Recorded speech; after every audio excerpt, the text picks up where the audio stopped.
Welcome to another episode of the CANiVISION Midwest podcast from the beautiful downtown Detroit Foundation Hotel. I'm your host, Chris Jackson, joined by Katie Preece. Katie, how are you? I'm good. How are you? I'm doing well. Thanks for being with us today. Thanks for having me. No doubt. What's new in your world? You know what? I'm just enjoying the warm weather. Enjoying the warm weather. I am. I'm enjoying the warm weather. I'm excited to be bringing commercials for cannabis to mainstream media. Hey, so. You're moving a little quick there. But yes, no doubt. Mainstream media. Well, look, I made one of the first commercials yesterday, so I am really excited. Okay. I am excited. And we'll get into that then. Yeah. We'll get into that. As you heard, the bringing together of media and sports and cannabis is happening as we speak in more ways than one. So we'll touch absolutely. on it, no doubt. So, topic of conversation, and we really like to talk about what's relevant, I guess, in the world of cannabis. One of the things, and we kind of alluded to it the other week, is that New York just passed its legislation to move into recreation or adult use, right? Yay, New York, right. Shout out to New York. Vastly different process, though, right? Than what we experienced here in Michigan a couple years ago. And you were a part of that process. I was. For many years. It wasn't a process that was like overnight or even a couple years. Mm-hmm. It was like a decade in the making. I mean, at least what I was a part of, you know. So, high level, a decade ago or so, right? You started this process. 2018 was the year that the legislation was finally... I believe it was 2018. I started doing this in 2009. Okay.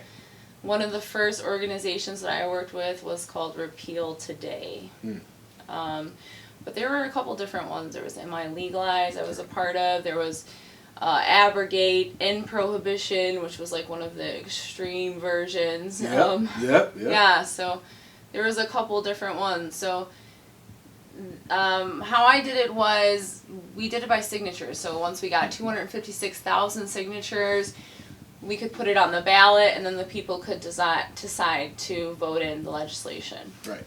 And it ended up working out. Right, eventually we did it. But there was a time when it didn't, right? So There's many times when it didn't. Many times that it didn't. Many times. How many iterations did the legislation have to go through and come before people before it actually got passed? Do you remember? Oh, I wish I had that answer for you. I do not have the exact number. We'll fact check. Yeah, I don't have the exact number, but I know it was quite a few times. Okay. Like I said, I was involved in quite a few times. And then the one that we finally passed was to regulate marijuana like alcohol, correct? Right. Right, which actually wasn't even the one that I was collecting signatures for. Okay. I was working with the MI Legalized version, which was a little bit different. Yeah. Okay, so let's explore that a little bit, because the same can be said for like politicians running for elected office, right?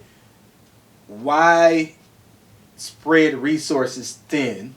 And at the end of the day, it's because everybody believes that their version is better than everybody else's. But that's probably the reason why, there were multiple options many years, and that's probably why it didn't pass, right? So you were in the war rooms, probably, right? When having these discussions, these conversations. Do we partner with them? Don't we? How do we move? Why are we doing what we're doing? What were some of the reasons why the organization that you were working with decided that our version is better than partnering with anybody else's? They thought it was realistic. They thought that they could get backing by both Democratic and Republican parties. I just, the time, like a lot of people that are led to do this type of work, right? You're led to do it because it personally touches you in a way. Right. So how I got involved into the cannabis industry was I was very sick at one time, and I made it my mission to legalize cannabis. Okay, so the effort that you had back then, right, is vastly different than, the way that New York decided to go about their process, right? So you went from collecting signatures, which some states still do if they don't have a cooperative government, but I think governments are becoming more sophisticated. I think they believe that if the legislator controls it, then they feel like it'd be better for the community ultimately. Now, whether that or not that's true, it's to be debated, right? But now, you're on the other side of approaching legislation in the way that New York has done it, in the way that Virginia is doing it, in many, many other states. So what's been your experience, and what's the difference between the two efforts or processes? Yeah, so the two processes are completely different. When I did this for 10 years, with the different organizations to legalize marijuana, when we were trying to collect signatures, I was basically like a grassroots infield advocate. I would go out, I would talk to people, I would talk to, I talked to my mayor about it. I talked to different people, and then I was on the ground floor, like collecting signatures. Anywhere I thought that I could get signatures. Like at first I would just take the clipboards with me to, family events and things like that. But then I started to get creative. I started to go to grow shops, and I started to ask them to have a stack of signatures there, and could I leave a little note there for everybody that was coming into their store so that they could sign, the petitions. And I would go to drug testing facilities, and not only would I talk to the people in line to drug test, and have them fill out the petition, I would give them a blank petition, and I would encourage them to take it home and to fill it out with signatures as well. So there was I collected a lot of signatures over the years. So, and how that's different about what I'm doing now, which isn't with marijuana, but it's with something else. But so the other way to pass a law in Michigan, or to get a bill passed into law, is to lobby the legislature. Right. So once enough interest is expressed, a bill can be introduced onto the floor, and eventually there's a hearing and there's a vote. There's a hearing where people can testify in front of these people, and then those people cast a vote. And if 2/3 of the party votes on the bill, then it gets passed, and then it goes to the governor, goes through the House of Representatives, the Senate, and then the governor lastly. Right. So. A different process, but one that I believe is just as daunting, right? Because it's a different way of thinking, right? And a different approach that you gotta have. With most politicians, I almost feel like collecting signatures might be a simpler process, because all you need is a collective of people to agree, right? But then the next step after that is, after they agree to get it on the ballot, do they actually vote in favor of it, right? So I guess that's the difficult part. Right. A lot of people assign your name to get you on the ballot, but it doesn't mean that they're going to vote for you ultimately. Right. So that well, I think that we knew that the people favored the legalization of marijuana enough that if we could get 256,000 signatures, if it was a decent bill, that they were going to vote for it. Got it. So I think that it came down to, Am I Legalized 2018 was like a Democratic-backed organization, mainly. And then the Regulate Marijuana, like alcohol, had some more money behind it. It was Republican-led, and they ended up getting the signatures, getting on the ballot, and then it passed. Got it. Cool. Well, look, I'm excited for any process that ultimately works, right? Any process that gets us closer to federal legalization is a good thing in my mind, and more importantly, decriminalization ultimately. So, I guess let's hop into your experience, and let me start here. Fun question. We've had a couple of athletes on the show before, particularly Calvin Johnson and Rob Sims, right? And they own a brand called Primitive. And we had a real candid conversation regarding the use of cannabis in sports. How often it's used. And you got a lot of players who are now retired that are speaking out on it. And I think it's percolating to a place where current players are going to say, I'm not going to allow you to keep killing me, right?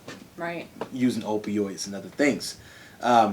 And there has to be this perfect balance of the people who have opportunities to make money in big pharma, having the ability to transition, mixed with the stars of sports in particular speaking out on behalf of cannabis to some extent, right? And it's happening. Where do you believe the cross-pollination exists? See what I just did there. Where do you believe the cross-pollination exists between sports and cannabis? Well, I mean, I think that it's just awesome that everyone can come out of the closet about cannabis. First of all, I mean, that's like a big thing, right? Cannabis is a big deal in sports. It's a big thing. I mean, a lot of people are using it for their recovery. It's been something that athletes have wanted to use but couldn't use. And in a way, it is kind of a performance enhancing drug. Like, I feel like a lot of people don't want to say that it is, but I do competitive sports. I do competitive jiu-jitsu, and I'll tell you that I'm better on cannabis. I don't want to. I mean, I know that's like not something anybody That's taboo. wants. Oh man. Hey, man. Okay, well that's what we're here for. Go ahead. Hey, I'm saying it though. I think it is. I mean, it makes me better. You know what I mean? So, I don't know where that kind of lies with, if I know that a lot of what like basketball we can use marijuana now, right? Yeah. So yeah, go ahead. What is it? Basketball? Is it baseball too? Baseball, right? They aren't as restrictive as they were in the past. Right. So what else? Who is not allowed to use marijuana? So I mean, due to COVID, right? The majors, let's call them, right, have become more lax about whether or not you can actually use it for what reasons you're using it. More importantly, if you're going to get tested, right? It's the main thing. That's the thing. Are we going to get tested? Exactly or are right. we not? In most cases, I think for this season or these seasons, especially because of COVID, they've laxed on the testing quite a bit, which then is another interesting thing for me. So I was fortunate enough to be able to buy a market for a professional sports league, the TBL. Lansing Pharaohs coming April 2022. Look out for that. And from our perspective as a league, right, CBD-oriented products, for now at least, we're able to use that by way of advertising from an entire league perspective. They aren't quite at the THC yet, but Sticky, my company, will be a brand sponsor for the Lansing Pharaohs. And so it's finding the places in which we can normalize it, right? And I'm not saying the hard conversation is whether or not players have the ability to perform, right, and aren't performing negatively because of cannabis use. And that's the hard part, because there's a fine line. Everybody's body responds differently, right, with cannabis use. And if you become a detriment to the team ultimately, then it can't be okay, right? So we're starting to have conversations about that as a league. I think other leagues are beginning to have that conversation. And so it's an exciting time to be on the forefront of what cannabis in sports will look like, particularly for athletes, leagues, when money is involved, et cetera, right? So, fair. Like I said, I think it's really the performance enhancement. I think it's going to be like the next big conversation. Yeah, I mean. Well, you just started it. So I've been a believer for a long time that the media is what drives most narratives from all perspectives, right? It's been no different for cannabis, but it seems like it's starting to normalize a little bit more, generally speaking.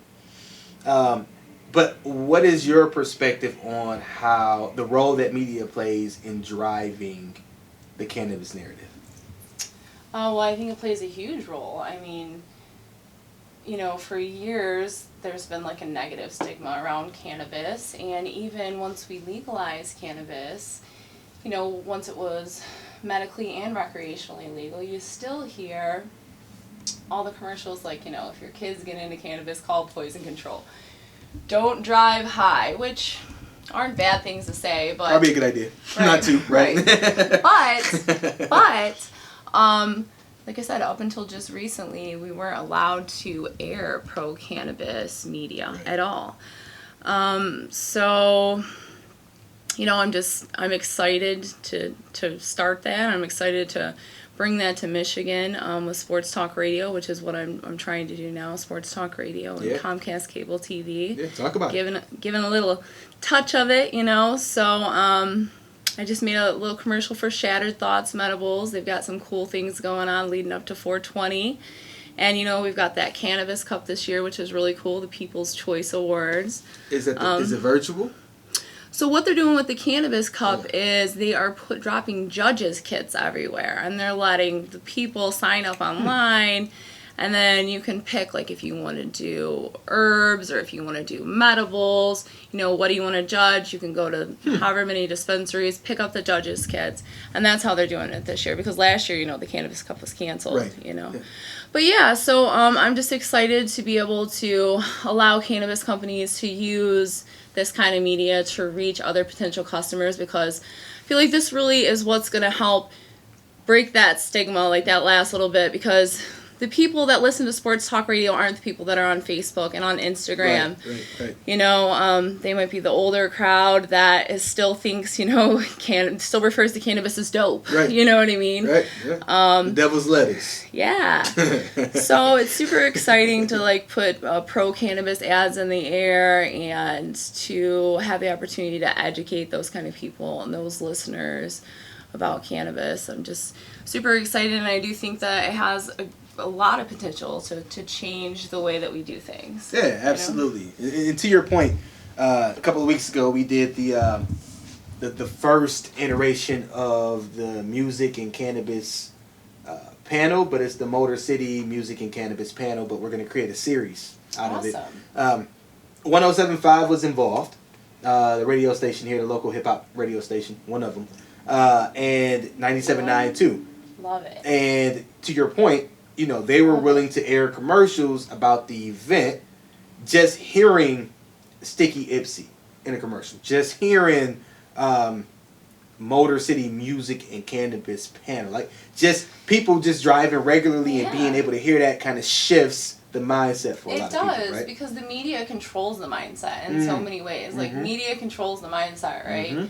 And a lot of times, we're driving or we're doing other things and we got the TV on, we got the radio on, you know what I mean? And there's a lot of subconscious messaging, Absolutely. It's been going on for a long time. Absolutely. And it still goes on today.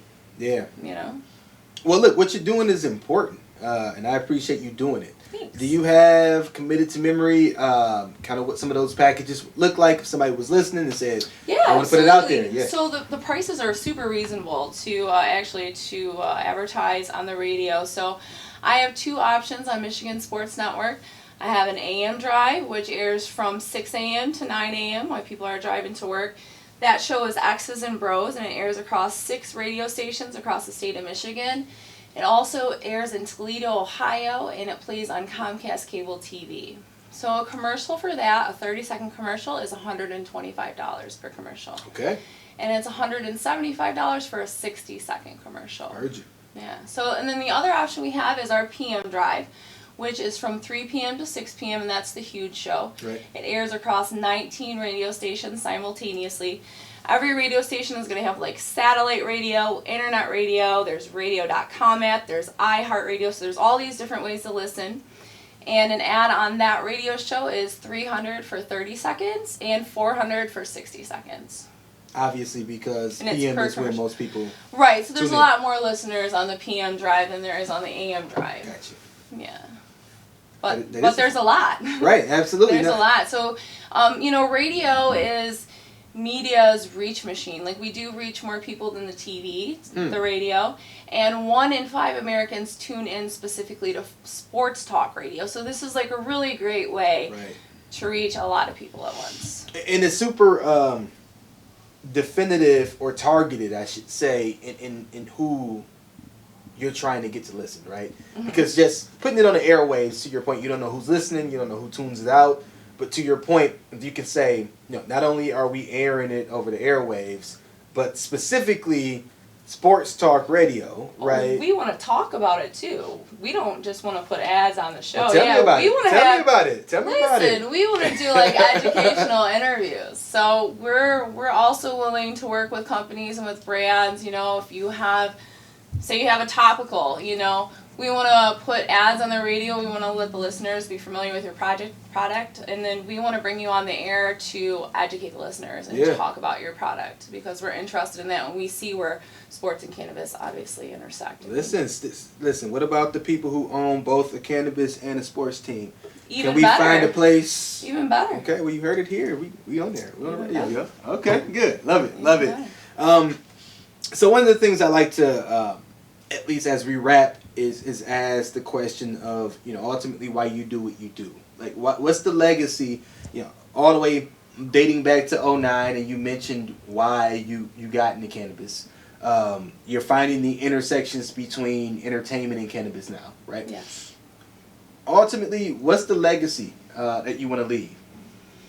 You know, I just, for my kids, I just want them to know that the world is in the palm of their hand, and if they don't like something, they can change it. They always have, you know, the power to change it, and you're in control of your own destiny. And I just, as far as a legacy, you know, I don't know. I just know that I personally, you know, like I said, when something touches you, you know, I was in a pain clinic at 22 years old, and cannabis was the only way I was able to get off the opiates. It was a medical miracle for me.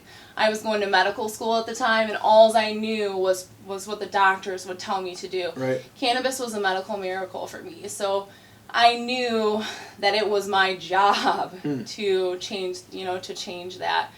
So yeah, I just hope that people follow their hearts and, you know, let their heart lead them.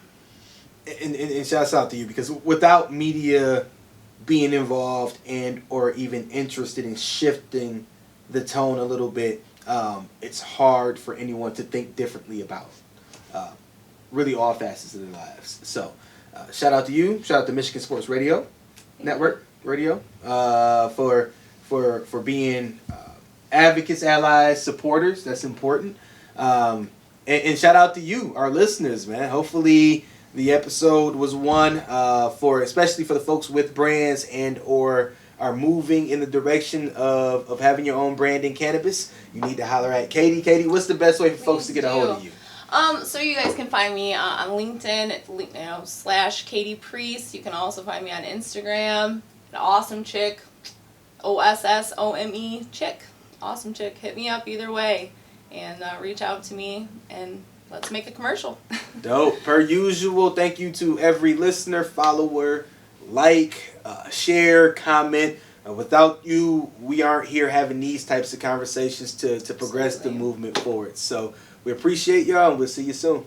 Bye-bye.